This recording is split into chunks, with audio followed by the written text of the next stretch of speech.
Hey everyone, Jim Coventry from RotoWire here with today's NFL news and notes from a fantasy football perspective. Draft season's going on right now. People drafting this weekend, next weekend. Let's get you ready by going over the important news of the day. So, look, John Keim of ESPN reported that Brian Robinson seems to have taken the lead runner role from Antonio Gibson. That's really not a massive surprise based on the training camp buzz that's gone on. Unfortunately, as much as I love Antonio Gibson as a player, the buzz has been steadily negative on him. We've seen him run at times with the third string offense, the kick return team.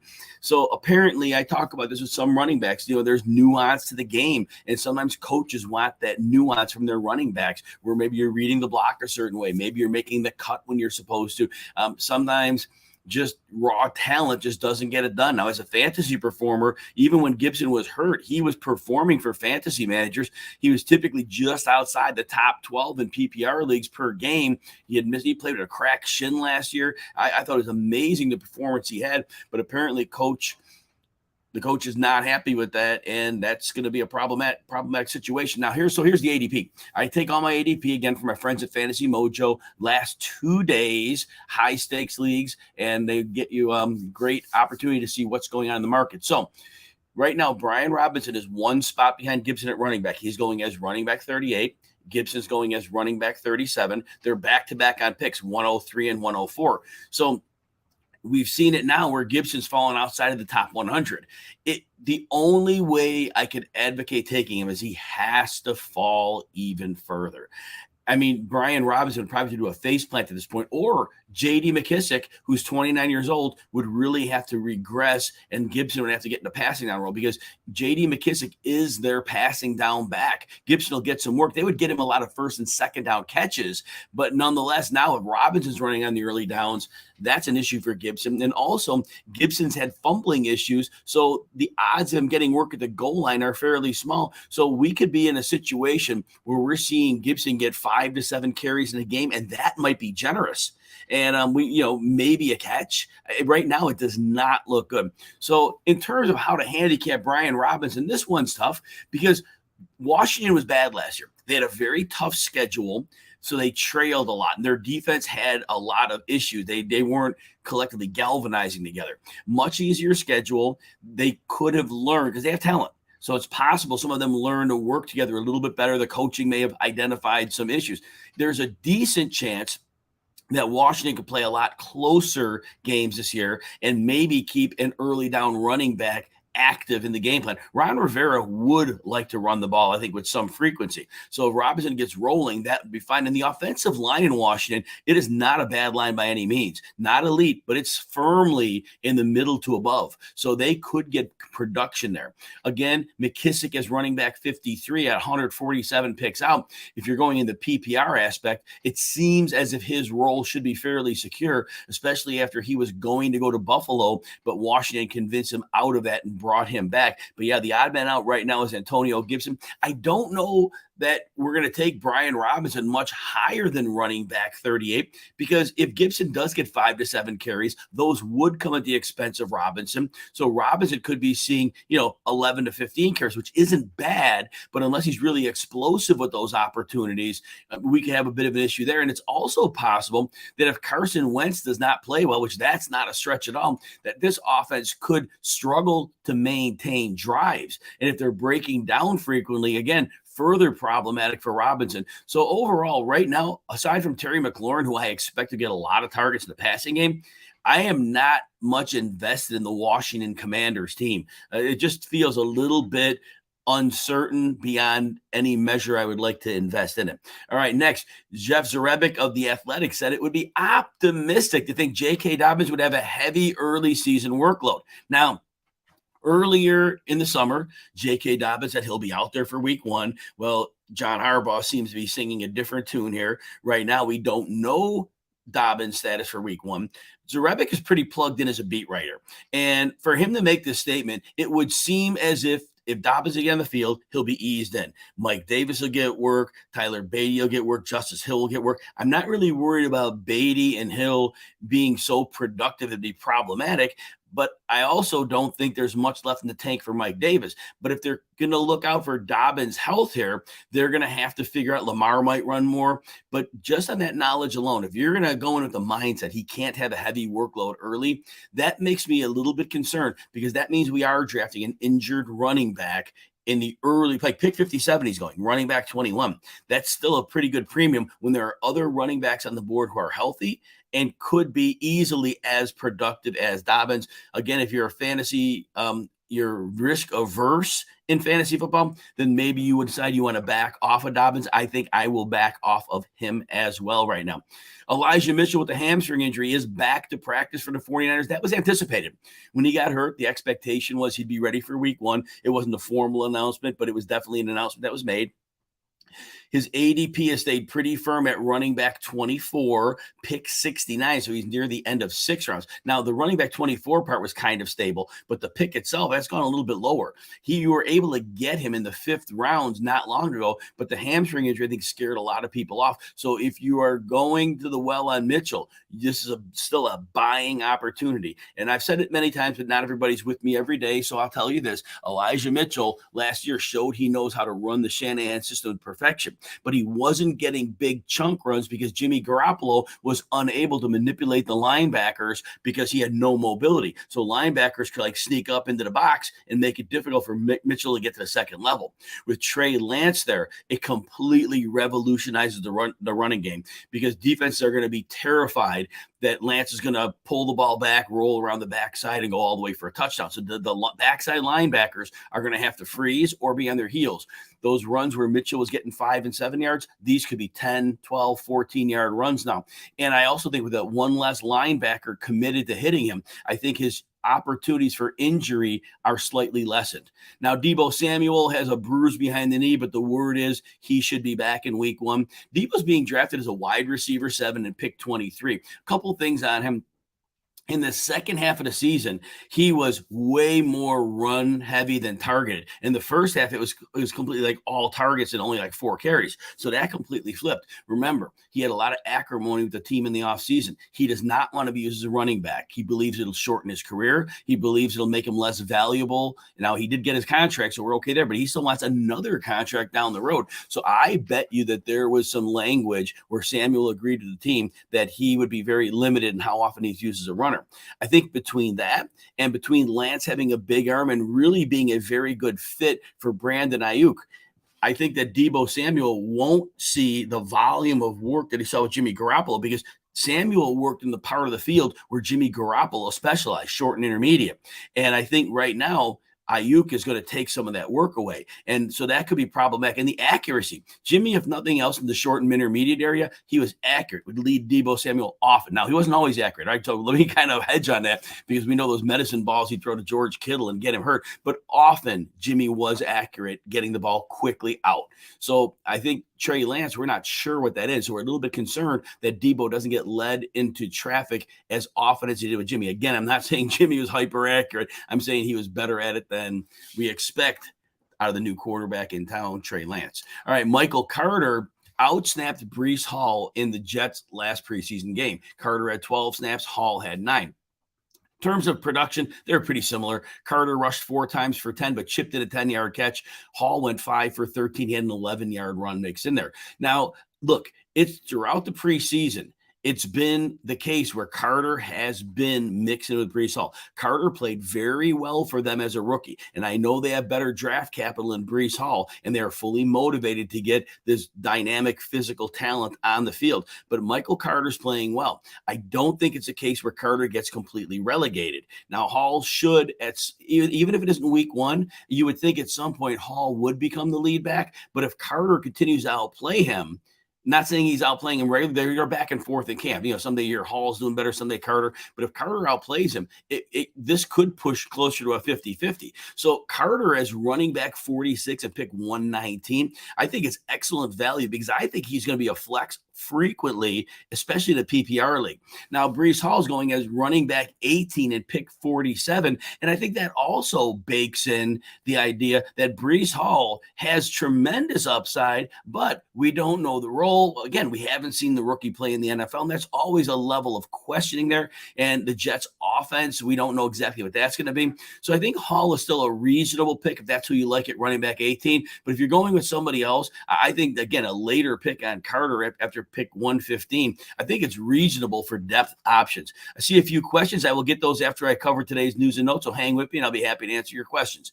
Deontay Johnson, this is just an FYI. We don't know if it's serious. He left the game with a shoulder injury. He was ruled out almost immediately, but it's a preseason game, so of course you'd rule him out. So whether that meant it was a serious injury he's ruled out, or whether that meant it's preseason, you're done.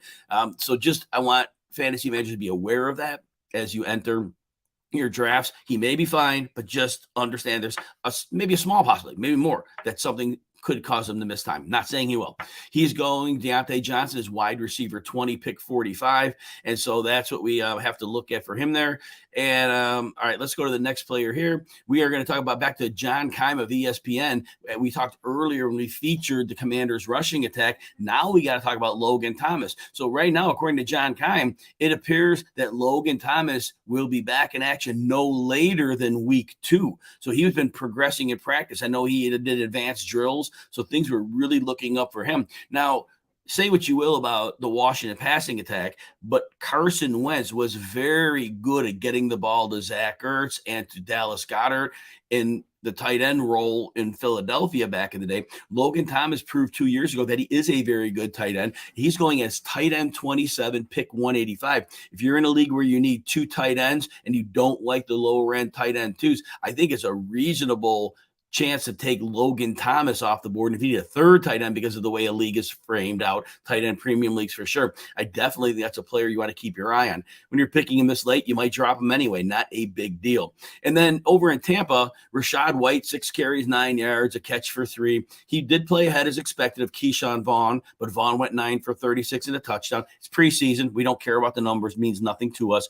I simply want to point out that in camp there as well in Tampa Bay, both running backs have had reports that one has done well, the other hasn't. So neither one is dominant in camp. They both are up and down. The interior offensive line issues in Tampa Bay basically are going to be going with a backup center as they figure this out. They're going to be down a backup, really, I would say third string left guard, because we lost Alex Kappa last year, and then we know they brought Shaq Mason in over to cover one guard, but then they had the injury at the other guard spot. So they're hurting inside. Now, the good news is that if Vaughn or White play, they are receiving backs well. So that would actually help them a bit, especially if Leonard Fournette misses time. Now, Rachaad White is still being fairly aggressively drafted as the running back 44. He was higher than that earlier in the preseason. You get him a pick 117. So if you're believing in the talent there, I think that's still a very good ADP. If you need a lottery ticket in a deep league late, Vaughn goes undrafted. And if Vaughn does, it's not impossible that Vaughn moves ahead of White. That is not out of the realm of possibility. I'm not predicting it'll happen,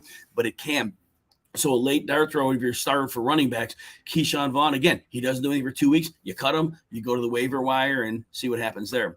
Parris Campbell played each snap with Matt Ryan and the Indy starters. So look, he's healthy right now. He stayed healthy for an entire preseason. Will he get hurt in week 1 or week 2? Maybe, but we know he's a very explosive player. Matt Ryan will get the ball in the hands of his playmakers. He's going as wide receiver 77, pick 190. So again, if it's a deep league, deep bench, you got nothing to lose. You can cut him again when he gets hurt, if he gets hurt. Hopefully he doesn't get hurt this year. But Parris Campbell, we believe, is an elite talent. We just haven't seen him put together any type of stretch of performance.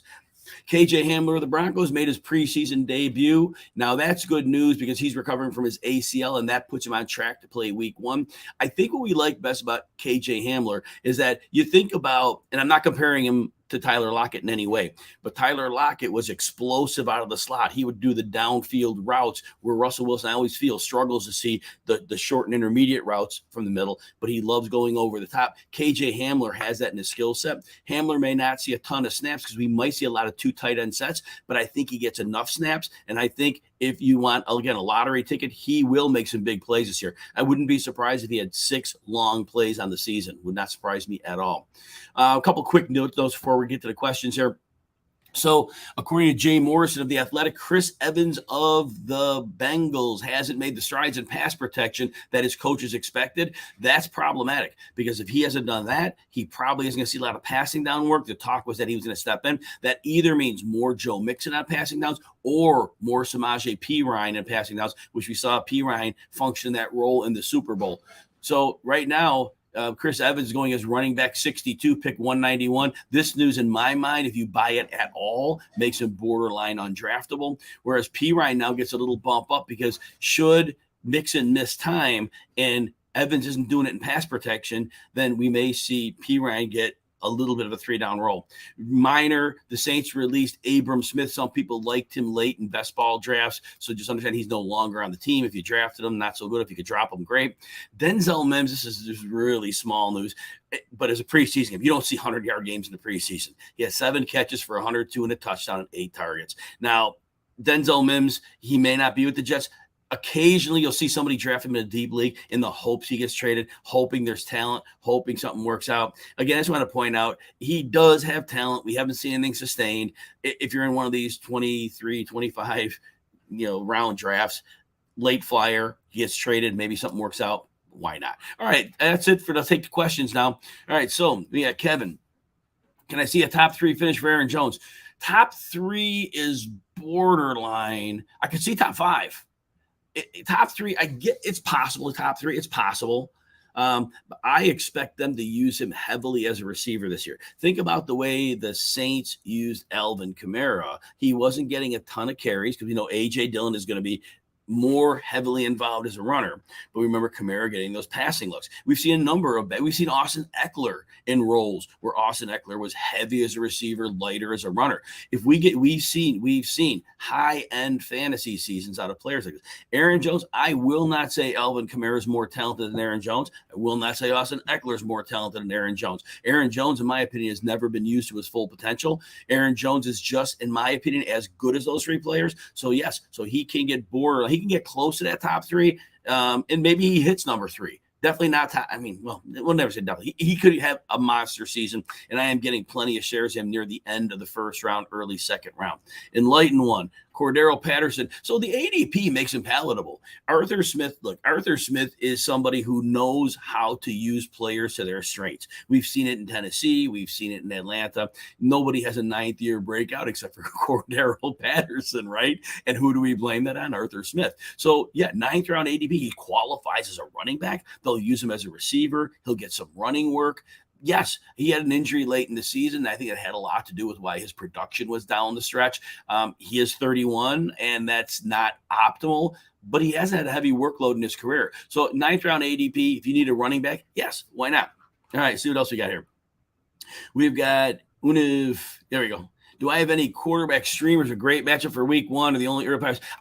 You know what? I am still in draft mode. I'm in draft mode, getting people a lot of advice on their redraft leagues. Right now, I haven't even gotten to the point where I'm like casing out early season schedules because normally the quarterbacks I draft, I'm starting them until I don't go late round quarterback. I always draft one after the 6th are off the board. But what I could tell you, Unipoke, if you want to, you can hit me up at Jim Coventry NFL on Twitter if you have a question as we get a little closer to that. Maybe probably next week, I'll probably be looking at the matchups a bit more. But right now, we're still in heavy draft mode. Thank you for asking. I'm sorry I didn't have a great answer for you. But again, just send me a message and I'll definitely look it up and answer for you. Joe, TD Burks, you know what? Oh my gosh. So Burks gets hurt and you think they keep him out of the game. No, they put him back in with the backups later and then nobody covered him. So I don't know.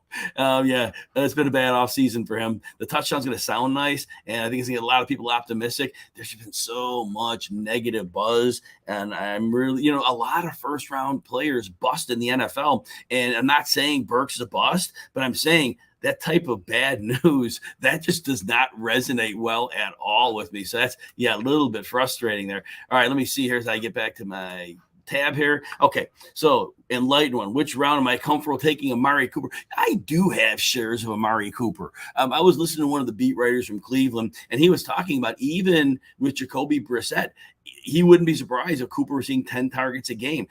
He's gonna, he could line up as a Z, which means off the line of scrimmage, free release. I don't know they want to line him up as the X where he's up in press coverage. I think they want to get him that free release, and he could get open quickly, and he fits in with what Jacoby Brissett will do. So I don't have an issue taking it, and I'll tell you exactly where I have. We got my rankings right here. I'll just flip. Give me a second here. It's always hard to remember what number I have. I have Cooper right after Rachaad Bateman, right ahead of Juju Smith-Schuster. I think the volume is going to be critical here. So I have him at wide receiver 27. I don't have an issue in the 6th round. I won't take him in the 5th, but in the 6th round, I would take him in the 6th round. Yeah, I have taken him in the 6th round. If the running backs are drying up, and do I like Elijah Moore too? Yes. Somebody get Elijah Moore later, and I could get them both. But he's in that zone where I do have shares, and I will have shares. All right.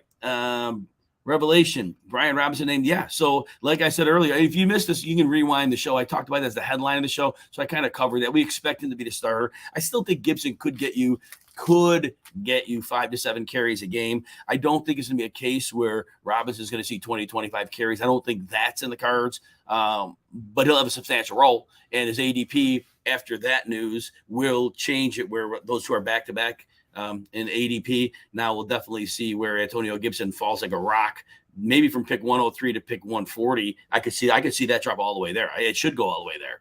All right, Kevin, who do I like more? Henry, Haskins. You know what? Hilliard showed it last year. Now, I know Haskins is more of a pounder inside, and we like that for the Henry role. But Dontrell Hilliard was really good last year, and Foreman was good too. So it was like they were splitting work. But Dontrell Hilliard showed a level of explosiveness, and he showed ability as a runner and a receiver. I think they're both involved, though, should Henry miss time.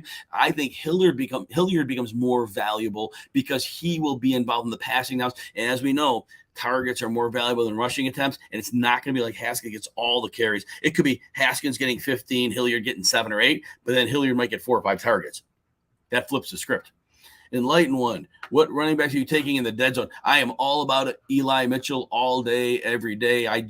The market is not understanding the effect that Trey Lance is going to have on him. I went over that earlier in this show, so if you missed it, wind that back. He is the player who I am trying to get in as many drafts as I can. Aside from that, Chase Edmonds is the next one. He's the only running back they're paying. He's the only running back they've given a commitment to. He may not be the guy that gets 20, 25 carries. He might get 12 to 14 carries, but he should get you 4 to 7 targets in a lot of games. And that receiving production for me is what's going to get it done. Ramondre Stevenson in that dead zone as well. If you don't like the Damian Harris idea sticking around, I do think Edmonds has a reasonable chance to take on a lot of that James White role. And we, again, keep talking about targets and rushing attempts, right? Those are players I'm definitely targeting there. All right, I don't see any other questions on the board here. Thank you for joining me, everybody. Oh, we have one more here. Favorite value this year in redraft? Late, mid-round, like 12th to 14th round, depending how sharp your league is. I like Nico Collins. I think Nico Collins is, last year he showed some signs. He had a shoulder injury early. Brandon Cooks will get the lion's share of the attention. But Brandon Cooks already showed it was a preseason game, but he and Davis Mills were working well together, and Collins made a nice contested catch for a touchdown. I think he's a very physical receiver. Last year, Houston didn't even have draft picks, and they traded up some of what they didn't have to get him. So, yeah, I think that's the way we go with that. I think Nico Collins is your great late-round pick. All right, thanks, everybody. Have a great rest of your day.